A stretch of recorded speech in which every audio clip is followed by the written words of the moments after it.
বিহারের সমস্তিপুরের তাজপুরের এক মধ্যবিত্ত পরিবারে জন্ম ভৈবর সূর্যবংশের। বাবা সঞ্জীব একজন কৃষক।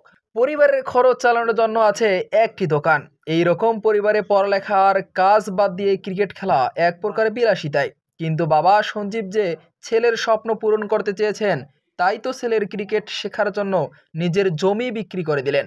আজ মাত্র 14 বছর 32 দিনে সেই ছেলে যখন আইপিএল এর ইতিহাসের সর্বকনিষ্ঠ সেঞ্চুরিয়ান হন, বাবার চোখে কি জল কে জানে। বিস্ময়ের ঘোর যেন কাটছেই না। চোখে যা দেখলাম তা সত্যি নাকি মায়াবী ভ্রম। মাত্র 4 বছর বয়সে বাবার হাত ধরে ক্রিকেটের হাতে খড়ি, এরপর এগিয়ে যাওয়ার গল্প। বয়স যখন 7.5, বাবা নিয়ে গেলেন পাটনার ক্রিকেট একাডেমিতে। বাড়ি থেকে ক্রিকেট একাডেমির দূরত্ব ছিল 100 কিলোমিটার।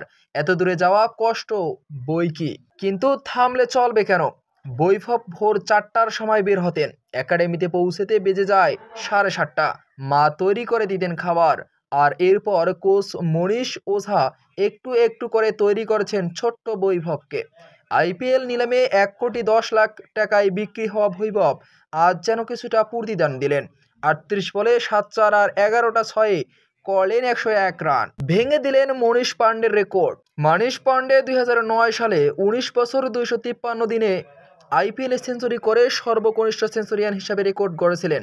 আর বৈভব সূর্যবংশী আইপিএল এর জন্ম 2008 সালে, তার জন্ম 2011 সালের 27শে মার্চ। আইপিএল জন্মের পর জন্ম নেওয়া ছেলেটা আজ 14 বছর 32 দিনে মনীষ পান্ডের রেকর্ড ভেঙে সর্বকনিষ্ঠ আইপিএল সেঞ্চুরিয়ান হিসাবে নাম লেখালেন। 30 বলে সেঞ্চুরি করে আইপিএল ইতিহাসের সবচেয়ে দ্রুত গতিতে সেঞ্চুরিয়ার রেকর্ড গড়লেন তিনি। বৈভবের সেঞ্চুরি করতে লাগলো মাত্র 35 বল। এই বিস্ময় বালক আইপিএল ইতিহাসে দ্রুত গতির সেঞ্চুরির দিক দিয়ে দ্বিতীয় অবস্থানে। এই আইপিএলে এই কিশোর গেইল রেকর্ড ভেঙে দিলেও অবাক হব না।